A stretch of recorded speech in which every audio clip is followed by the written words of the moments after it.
કરાયેલા આતંકવાદી હુમલામાં નિર્દોષ પ્રવાસીઓના મોતથી દુઃખી અને ગુસ્સે ભરાયેલ દિલ્હીના લોકોએ બંધનું એલાન આપ્યું છે।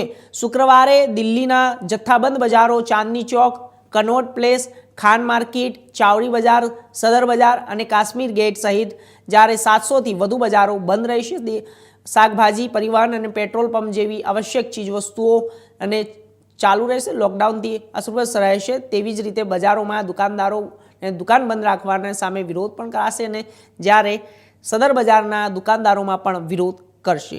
બુધવારે જૂની દિલ્હીના મુખ્ય જથ્થા બજારોની એક બેઠકમાં દિલ્હી હિન્દુસ્તાનના મર્કેન્ટાઇલ એસોસિએશન ચાંદની ચોકના દ્વારા બંધનું એલાન આપવામાં આવ્યું હતું, જેમાં ગુરુવારે દક્ષિણ દિલ્હીના નવી દિલ્હી, પૂર્વ દિલ્હી સહિત અન્ય વિસ્તારોના બજારો પણ જોડાયા હતા।